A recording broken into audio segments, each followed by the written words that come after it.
everyone. I'm Jim Longworth, and welcome to another edition of Triad Today, coming to you from the beautiful Cena Botanical Garden here in Kernersville. We'll tell you more about them later on, and later on is when the roundtable shows up. We'll get into all sorts of controversies with them, so a lot to discuss, some great guests. We're even going to have a discussion about weight management and bariatric surgery, lots of things to talk about. Where we want to start, though, is talking about public safety.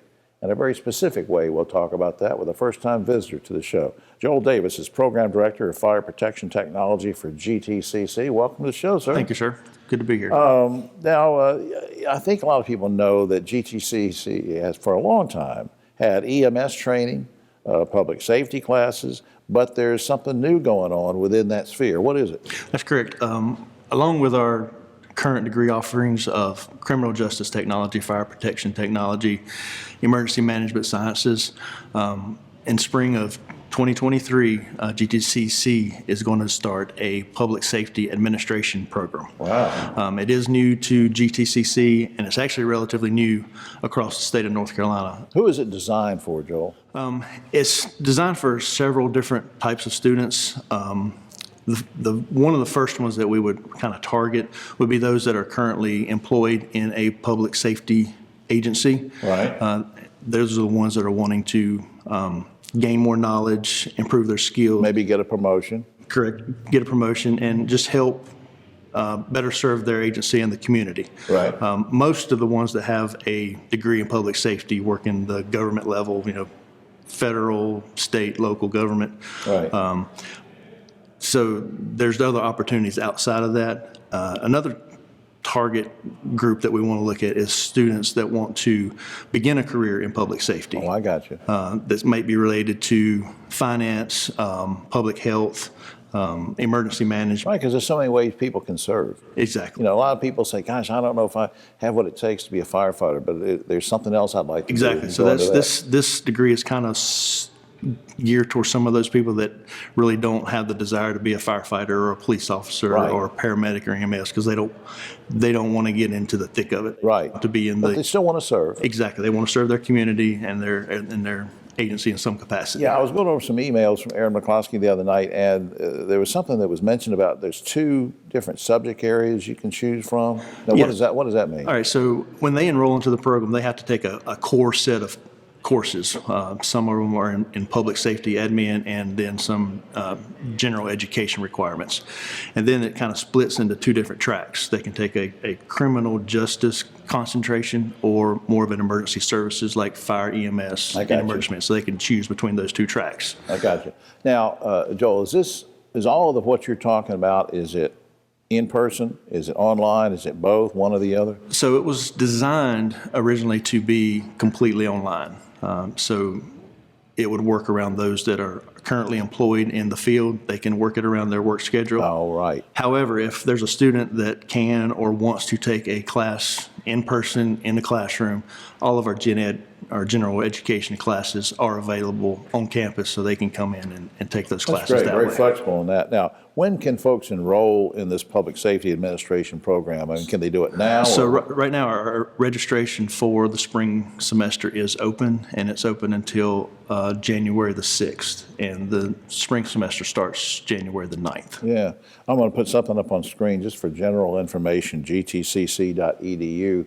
Again, for general information, that can take you to a lot of different portals that you could learn about. And before time runs out on us, you and I have never met before, so I just want to ask a personal question, not to put you on the spot, but who or what led you to want to be an educator and be in this field? Well, I started in the emergency services back in 1999. So I've been in it for a while. Spent 15, 16 years as a professional career firefighter. Then an opportunity came along to start a high school fire academy. So I started a high school fire academy in Alamance County, ran that for 6 years. That's great. Then this opportunity came here at Guilford Tech. Natural progression. Yep, it's just the next step in my career. What a great public servant you are. I appreciate everything you're doing. Well, thank you, sir. I appreciate you letting us come and talk about the program. All right. We'll be right back after this. No matter the challenges, we were there. Whatever the struggles, we were there. And as the sun comes out, bringing the promise of a brighter tomorrow, we will still be here,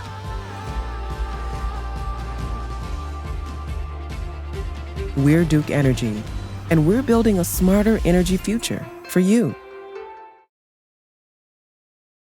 Back now on Triad Today, and I want to talk about a topic that makes me uncomfortable personally because, well, you can't tell, but I've gained a lot of weight. And but I've got a guest here. He's going to put my mind at ease, give me some information. He's a first-time visitor to the show. Dr. Myron Powell is a bariatric surgeon with Atrium Health Wake Forest Baptist. Good to see you, Doc. Good to see you. Thanks for having me. Everybody's sort of got their own idea of what being overweight is, what obese is. Is there any kind of definition? I mean, what is obesity and how prevalent is it? Well, the short and simple way to explain it is obesity is having too much body fat. Having body fat in itself is not a bad thing, but when you have too much body fat, it's classified as obesity. And having too much body fat can alter your metabolism and lead to progressive medical problems long term. Just compounds everything else. Now, there are lots of ways to lose weight. We see TV ads about take this pill, do this program, whatever. What I'd like to concentrate on, since we just have a few minutes today, is I want to know what bariatric surgery is, because I hear a lot about that. Yeah, so bariatric surgery is a surgical procedure or a whole host of different surgical procedures in where we alter a person's gastrointestinal tract, and that can alter people's appetite along with their metabolism. So they're going to eat less once you alter that, go in and do the surgery. Yes, sir. Now, I guess, is there, who in particular should consider bariatric surgery? Because you've sort of given us a definition about body fat. At what point should I say, you know, I've got to, that's it, I've got to make the decision, I've got to do the surgery?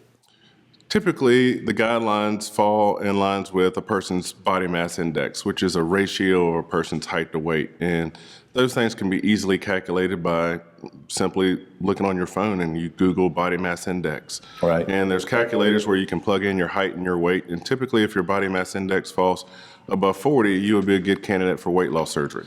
Now, realistically, Doc, how much weight would I expect to lose if I go through the surgery?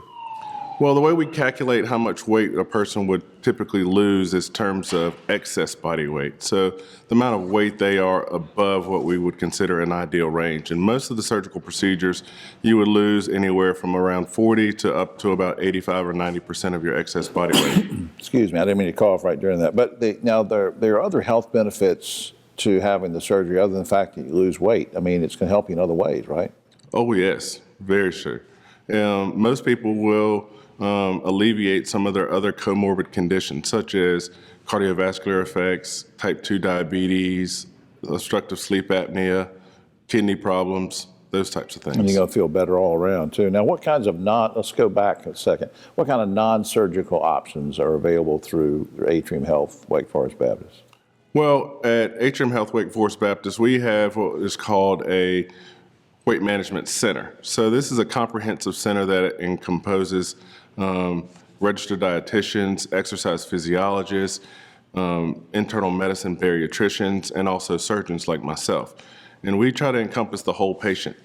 So we try to help them on their journey before weight loss surgery, after weight loss surgery, and for some patients that may not elect to have weight loss surgery, we have medical programs which encompass medications, diet regimens, exercise programs, and those types of things. So you got a whole team of folks there that are really helping. I think that's great. Before we lose time, I want to put something up on screen.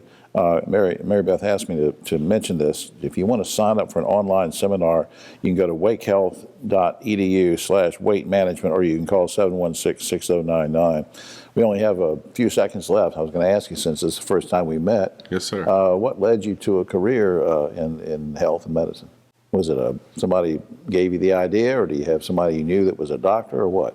A good family friend of mine, which was a great mentor of mine, and I did a senior class project with him working in cardiology, and I just fell head over heels in love with medicine and taking care of patients. Well, I'm glad that you met that mentor, because you're doing great work here. Will you come back sometime? Thank you. Anytime. All right, Doc. Thank you for having me. Thank you. We'll be right back after this. You know, it's hard to believe the Safe Sober program has been going strong for over 30 years. And over 600,000 students have made the pledge to stay safe and sober on prom night. You know, Griff, it's had a huge impact on our community. Yeah, you're right, David. And now we're making sure the message continues year-round. So everyone can join us in supporting our students. Learn more and take the pledge at safesober.com, sponsored by Daggett Schuler. Back now on Triad Today, and always glad we can spend a few minutes from the good folks at Triad Goodwill. We have two great folks with us right now. We're going to talk about training and all sorts of things. On my immediate right, Megan Carter is a senior retail training specialist for Triad Goodwill. And with her today, Brian Finch. He's a training specialist as well. Good to see both of you. Thank you. Megan, let me start with you. Now, how does training fit into Triad Goodwill's mission and support for job seekers? Absolutely. So our mission is to improve lives and enrich communities through the power of work. And training them to get to work, stay at work, and advance at work is exactly what we do. But most importantly, what we also do is empower them to be happy in their lives. So we train them for personal achievement as well. Man, that's great. Brian, I want you to go into some specifics for me about the kind of training, resources, and things that are offered for folks who participate in your program. Give me some examples. Well, we specialize with people that have barriers to employment, and that seems to be what we do best. But we'll do anything that will help enrich people's lives, either to be a better employee, to change careers, to upskill, or just to enrich their personal lives so they have a better standard of living. Now, speaking for myself as an old guy, I mean, is this limited what you do and what you offer? I mean, can anyone take part in this and try to restart a career or do something that they can benefit from your program? Any age limit or anything? Yeah, our services are open to anybody that's interested in bettering their circumstances or to improve their situation at work or anything they want to do. They should look us up and see what we have to offer that might be beneficial. And it's different for everybody. I mean, somebody might come in and say, look, I just don't know anything about computers and I'd like to do this particular job and think about it, so you guys can sort of steer them in the right direction. Absolutely, yeah.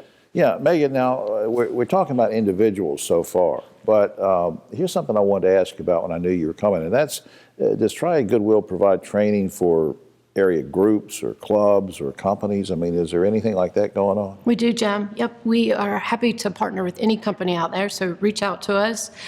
We can offer one-on-one, we can do group sessions, but yes, we are open to any individual or an organization. Now, how does that work? I mean, how are they benefiting? I'm not trying to be smart aleck or anything, but how do they benefit from you doing that on a group level, though? The pace. So if you think about a university or you think about a class, there is an extended amount, there's a schedule, there's a pace, so we can work at your pace.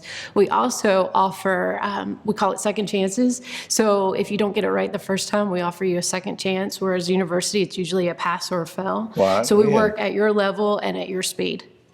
Brian, what sort of put you on the spot? I'm interested in the kind of feedback, and I hate the word results, but I mean, what kind of feedback do you feel like you get from these training programs, either from people who've gone through them or they've gone onto a job and maybe a business or a group or somebody Megan was referring to? What kind of feedback do you get? Well, it varies each individually based on their circumstances, but for the most part, since joining Goodwill of Central North Carolina, from what I've heard, the feedback has been very positive. A lot of people have been able to improve their situations and enrich their lives, and so anything that we can do to help that is really kind of what we're in the business of. Yeah, and I see you're agreeing with that, right? I do. Think about how you feel when you win something, or you've always wished or hoped for something, and that feeling that you get, and that's the feeling that we get to share with the people who go through our skills training classes. They get a job and it feels like a ton of bricks lifted off of them. They're super happy, super excited. Absolutely. Now, I want to put something up on the screen before I run out of time here and forget. If you want to learn more about training and development from Triad Goodwill, you can visit triadgoodwill.org/train or triadgoodwill.org/train/classes-workshops. Either of those will get you some good information. And please, I want to remind everybody to keep donating your goods and items to Goodwill. And then that way people can go into the Goodwill stores and buy it, and the proceeds can go to support programs like what Megan and Brian were talking about. Makes it all go round. Thanks for all you do. Thank you. Thank you. All right. We'll be right back after this. Are you looking to jumpstart your future in the fast-paced, rapidly growing food industry? In Second Harvest Food Bank's Providence Culinary Training Program, you'll learn the craft and art of cooking, plus business and management skills, science and nutrition, and essential life skills. Providence Culinary Training has helped hundreds of individuals just like you launch successful culinary careers. There's no reason to wait to turn your passion for food into an exciting career. Check out the upcoming class schedule on our website at providencews.org. Hi, I'm Jim Longworth, reminding you to catch my column Longworth at Large and Yes Weekly every week. It's available throughout the Triad, or you can go online, yesweekly.com. Back now on Triad Today, and if you hear any noise in the background, there's a big meeting going on, and there's stuff going on here in the garden all the time. I call it great activity, positive activity, and that brings me to this man who creates positive activity throughout the area. Peter Marsh is a co-founder of Flywheel Co-working. It is so good to see you, Peter. Thank you. Thank you very much for having me on today. You are busy. You're not only at first I was going to have two guests. I was going to have somebody who could talk about being successful, and then somebody could talk about helping people become successful. But you do both of them, so I'm just going to have you. Now, what is Flywheel, and what's your mission? So Flywheel designs and operates co-working innovation spaces. And let me unpack that a little bit. A co-working space is a flexible workspace where solopreneurs, freelancers, consultants, software developers, graphic designers can go to work. And basically they enjoy that kind of environment because it's community-based, they can socialize, they get to know each other, and they can focus better than they can at a home office. And there's a sort of an intrinsic value to networking too that is just is something else. Exactly. Now you also, I think I was reading about you, that you also have a foundation. So I'm wondering, how do the two entities complement and work with each other? Right. So that brings in the innovation piece of our co-working innovation centers.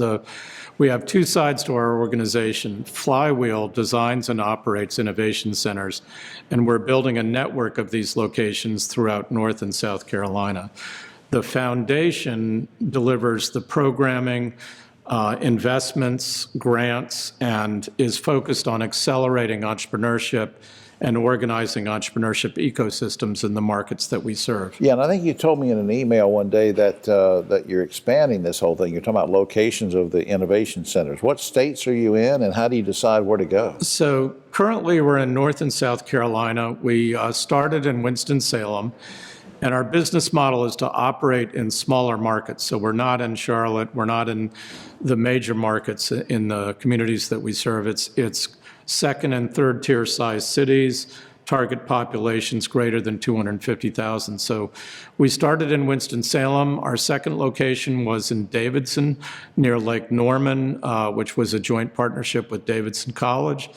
Then we opened a third location in Concord, North Carolina, just north of Charlotte, and we're currently developing a very large innovation district project in Greenville, South Carolina. Now, is this all part of an affiliate location program, or is that a different initiative? Yeah, so that's a great question.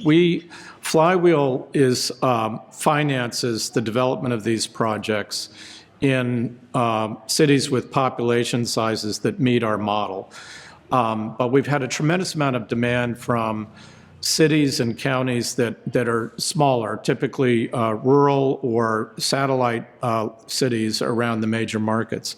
And they come to us and say, hey, we want to do this too. We want to stimulate our entrepreneurship ecosystem. You guys know how to do it. You know how to organize the activities and develop the innovation centers. And to serve that demand, through our foundation, we've set up what's called an affiliate location program. And through that program, we help those communities develop a strategy, design and develop an innovation center, a physical place, and we help them co-locate and organize everyone that cares about entrepreneurship. So the Economic Development Corporations, Chamber of Commerce, Small Business Center, SBTDC. We try to get those in that community all under one roof. Get them involved and support each other, which makes it, floats everybody upwards. Absolutely. Let me just, before I forget, I want to mention flywheelcoworking.com is a website you really ought to check out. Flywheelcoworking.com. And of course, a shout out and thanks to Spencer Baird and his team at Inmar Intelligence for suggesting this segment. Website there is Inmar.com.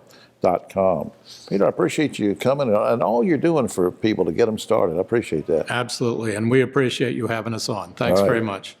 We'll be right back after this.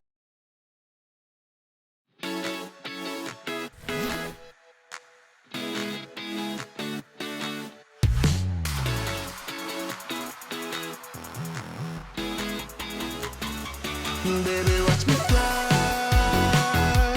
Baby, watch me soar. Baby, watch me fly. I will open up the sky. Fly local, fly easy, fly PTI.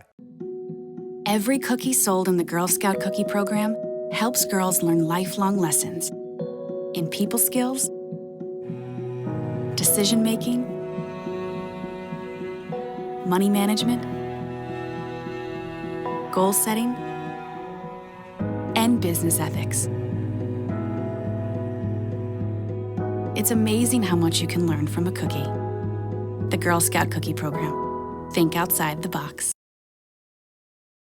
Right now on Triad Today, just about time for the roundtable, but a quick shout out to the good folks here at Senior Botanical Garden in Kernersville. Hope you'll visit the garden, visit the website. Something going on all the time. You'll love it around here. You'll love it here now because we're here with three great people. On my right, but always a political left, Ogie Overman, the great broadcaster and journalist, and the lovely Wendy Poteet. She's president and CEO of Shift Ed, used to be, say, Guilford, and she's here with us as a special guest, and especially Keith Cranberry. We always think he's special. He's founder of Helping Hands Consultants. All right, guys You and didn't gals. put lovely in front of that. No, I didn't put lovely. Okay. In an effort to cut down on school bus violence and disruptions, Wake County is now going to pay non-transportation employees an additional salary to be bus monitors. Good idea or bad idea? And would you like to see all schools have bus monitors? Ogie. Well, if it's gotten to that point, yes. I don't know that it's that way every county across the state, but apparently it is there, so sure. A little extra money for the for the staff that wants to be a mom. What do you think, Wendy? I'm all for safety, but I remember when I rode the bus as a child, when I acted up, they pulled over, your name got written down, and your parents took care of it. Uh-oh. So maybe some consequences for actions on the school bus. Well, they were tough back then. Of course, you're not that old, but that was what, I'm old yesterday? enough, I remember. All right, Keith, what do you think? Bus monitors. I think we do need bus monitors during this time. Yes, absolutely. All right, speaking of schools, I'm going to paraphrase some of this. It's a weird one. A white middle school teacher in Texas told his class that everyone essentially believes that his or her race is superior. He says, I'm a racist, and so I guess everybody in the room is a racist. Now, the teacher was fired immediately. Here's the question. Was the firing justified, or did it violate his freedom of speech? Ogie. I don't know if firing is, if it should go quite that far, but he's clearly an idiot. There ought to be some consequences. Give him some unpaid leave or something. Yeah, Wendy, what do you think? I think you have to think about your freedom of speech, time, place, and manner. Whatever your viewpoint is your viewpoint. If you want to express that, you have to be willing to suffer whatever the consequences are for it. Ms. Cranberry. I think he should be fired, and I think that if you say everybody's racist, you need to talk to Martin Luther King, Nelson Mandela, Gandhi, a variety of other people who don't believe that same way. I think the guy should be fired. All right. Period. He's a little off his nut, probably. All right. Johnston County is now one of the first counties in the state to have body scanners and an SRO in every school, not just select schools. Should the General Assembly mandate, guys and gals, should they mandate that every school system follow Johnston County's example? Ogie. Well, here again, if we've gotten to that point in our society, maybe it is necessary. And I don't think across the board there really, but a lot of them. Wendy. Not against safety at all for students and staff, but also with the SROs, you need to make sure that they're being trained for de-escalation and that our minority kids are not disproportionately disciplined in these situations when we have SROs. Of course, the body scanner is sort of, it doesn't know who it's scanning. Correct. So, I mean, but the SROs do know who they're sending to the office. Right. Keith. And I think you're also looking at the schools too, because some of these schools are so well maintained and well funded that I'm sure that they won't get the same treatment. So I think it has to be something that's fair to everyone. All right, now let's talk about elections or post-elections. Here in North Carolina, candidates, I didn't know this, candidates are not responsible for removing their campaign signs after the election. Instead, we taxpayers foot the bill to have someone remove the signs. Are you okay with that system, guys and gals, or should the state legislature require candidates to remove their own campaign signs? Ogie. Did that law change? It seems like years ago. I thought it had. You did have to pick up your campaign sign. Yeah, but now you don't. I didn't know it. Yeah, Wendy, what do you think? I thought it was a time limit where they had to pick them up themselves. I say clean up after yourself. You put them out, pick them up. Yeah, Keith? I think they should be billed. And each campaign should be billed for signs that they leave alone, even if you have people pick them up, and then that should go toward their campaign. Right. Now, this year, political action committees spent like $15 million on TV ads just for 2 Supreme Court positions in North Carolina. I don't even know if we should be having elected judges. What do you guys think, very quickly? Is this another reason we shouldn't have elected judges, Ogie? I don't know, Jim, but I do know that Art Pope started this whole thing when he threw a bunch of money behind Newby so that he would, so they'd get the majority, but they didn't. Elect or appoint judges? I'm going to go with judges are not politicians. The judiciary should be neutral. So I would say appointment is necessary. Key, appoint them or elect them? I wish you could elect them, but I think appointment is what it is. All right, a new poll by High Point University says that most people are doing their early holiday shopping online rather than in a store. Now, maybe that's no big surprise, but my question to you guys is, and it's a personal question, are you trying to do most of your holiday shopping online, or are you trying to support local stores and the local economy? Ogie, what do you think? I don't do much online shopping at all. I like shopping, Jim. I like Christmas shopping. I do the hustle and bustle and get out there and mix it up with people. Wendy, you're a community leader, and so I'm putting you on the spot. Do you try to support some of the local stores, or you do everything online? I do some online shopping. More around the holiday time, though. I do a lot of local shopping, like my local antique shops for interesting gifts for my family and friends. Keith, what do you do? I like to go out and shop and let people see my beautiful face and my energy. You know, I like them to mingle amongst the people, you know. Let me tell you where I'd like for you to mingle. All right, finally, a nuclear-powered hotel plane is being developed that will hold 5,000 passengers. It'll have a gym, a swimming pool. The flying hotel will be run by a computer. There won't be a pilot. Guys and gals, you plan to book a stay aboard the flying hotel. Oh. Not me. Not Won't now, do it? not ever. Wendy, you're adventurous. Nah. I'm going to be hanging with Ogie on this one, not me. Keith, would you go on the flying hotel? No, but I'll book you a room. I'll book you a suite. Yeah. Did you call me sweet? No, you're going to book a suite. I'm going to book you a suite. All right. Well, that's all the time there's something wrong with it. That's all the time we. Oh, except for this. Last week, an Oregon couple gave birth to twins, and he said, "Well, no big deal. Everybody has twins." But these twins came from frozen embryos. They were frozen in 1992. Now, remarkably, both of the babies look like Bill Clinton. I don't know what that meant. I have to think later. All right, for all of us here at Triad Today, I'm Jim Longworth. We'll see you next week.